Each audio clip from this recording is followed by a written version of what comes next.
नमस्कार दोस्तों, आपका स्वागत है आपके अपने चैनल मिस्टर दीप स्टोरीज पर। हम उम्मीद करते हैं कि आप अच्छे होंगे और वीडियो का भरपूर आनंद ले रहे होंगे। अगर वीडियो आपको पसंद आए तो हमारे वीडियो को लाइक, शेयर और चैनल को सब्सक्राइब करना ना भूलें। अब चलिए कहानी का मजा लीजिए। आपने पिछले पार्ट में देखा कि कैसे रानी पद्मिनी राजकुमार की बात तोते को बताती है और तब तोता मैना से बचने का उपाय पूछता है। अब आगे मैना बोलती है, उपाय यह है कि यह मंत्री के लड़के की उसके बाद तो सब खैरियत है। मैना कहती है, कहावत है कि मुसीबत कभी अकेली नहीं आती, इनकी मुसीबत यहीं खत्म नहीं होती है, ये जहां ठहरेंगे वहां भी एक मुसीबत इनका पीछा कर रही होगी।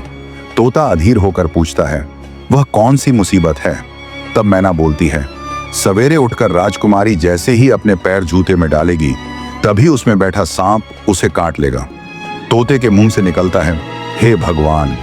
तोता आहत होकर पूछता है, क्या उससे बचने का कोई समाधान नहीं है? मैना बोलती है, समाधान तो सब चीजों का होता है, लेकिन समाधान करने वाला भी तो कोई होना चाहिए। हम तो केवल ईश्वर से प्रार्थना कर सकते हैं। यदि कोई सुनता हो तो वह राजकुमारी से पहले उठे और सांप को मारकर जूते में से बाहर निकाल दे। अब तोता पूछता है, मैना ये बताओ कि वहां से बचने के बाद फिर कोई बाधा तो नहीं है? तब मैना थोड़ा निराश होते हुए उत्तर देती है, इसके बाद भी एक बाधा और है। यह सुनकर तोता बोलता है, हे भगवान, एक अभी और बाधा है। तोता कहता है, वह भी बता दो।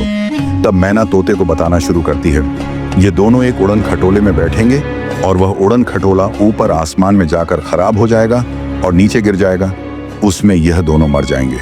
मैना की बातें सुनकर तोता बहुत दुखी होकर कहता है, तुम्हारी यह बातें सुन सुनकर मेरा दिल बैठा जा रहा है।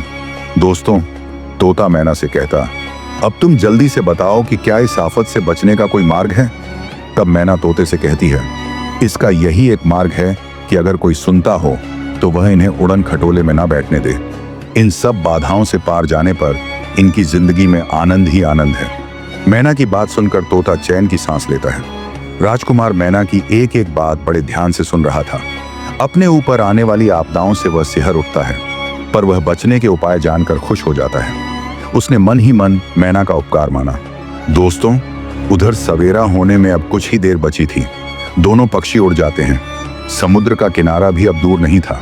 कुछ देर बाद जब जहाज समुद्र किनारे पर आकर रुकता है तो राजकुमार देखता है कि मंत्री का लड़का वहां उपस्थित था और उनका इंतजार कर रहा था। राजकुमार राजकुमारी पद्मिनी से मंत्री के लड़के का परिचय कराते हुए कहता है, यह मेरा साथी है। सागर की यात्रा आरंभ करने तक मेरे दुख सुख में इसने बराबर मेरा साथ दिया है। मंत्री का लड़का राजकुमारी पद्मिनी को देखकर गदगद हो जाता है। उस दिन वहीं रहने के लिए मंत्री के लड़के ने एक भवन की व्यवस्था कर रखी थी। वहां पहुंचने पर राजकुमार को मैना की बात याद आ जाती है।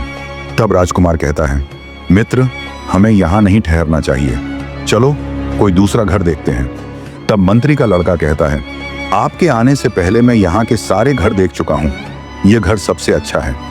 राजकुमार उसकी एक भी बात नहीं सुनता है। तब मंत्री का लड़का दूसरे घर की खोज करता है। दूसरा घर उस घर के पास ही मिल जाता है। वे लोग उसमें ठहर जाते हैं।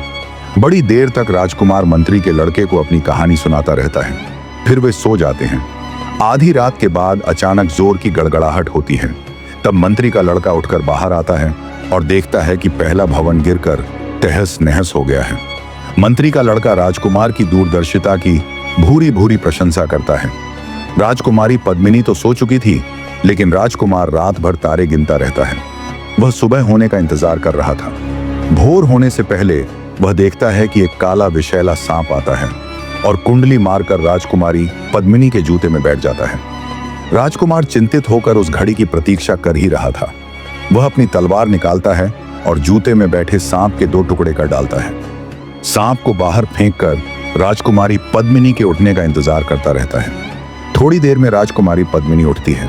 उसकी थकान दूर हो चुकी थी और उसके चेहरे की कांति लौट आई थी। वह मुस्कुराकर राजकुमार की ओर देखती है। राजकुमार भी मुस्कुराकर उसके पास जाता है और कुछ देर तक उसके मुलायम बालों को सहलाने लगता है। पद्मिनी मन ही मन विभोर हो रही थी कि उसे अपने जीवन साथी के रूप में एक ऐसा सुंदर और पराक्रमी व्यक्ति मिल गया है जिसकी वह कल्पना भी नहीं कर सकती थी। दोस्तों, मंत्री का लड़का आगे की यात्रा उड़न खटोले से करने का विचार करता है और एक उड़न खटोला मंगवा भी लेता है। लेकिन राजकुमार उस उड़न खटोले में बैठने से साफ इनकार कर देता है। राजकुमार का इस तरह उड़न खटोले में सफर करने से मना करना मंत्री के लड़के को बहुत बुरा लगता है, लेकिन राजकुमार के आगे उसकी एक न चलती है। वे अपने घोड़ों पर सवार होकर आगे बढ़ने लगते हैं। उड़न खटोले में कुछ और लोग बैठ जाते हैं, लेकिन थोड़ी ही दूर जाकर वह उड़न खटोला धड़ाम से नीचे आ गिरता है। अगर आपको यह वीडियो पसंद आया हो तो कृपया लाइक, सब्सक्राइब और शेयर जरूर करें। और अगर आप ऐसी और दिलचस्प कहानियां सुनना चाहते हैं तो हमारे चैनल मिस्टर दीप स्टोरीज को सब्सक्राइब करना न भूलें। धन्यवाद।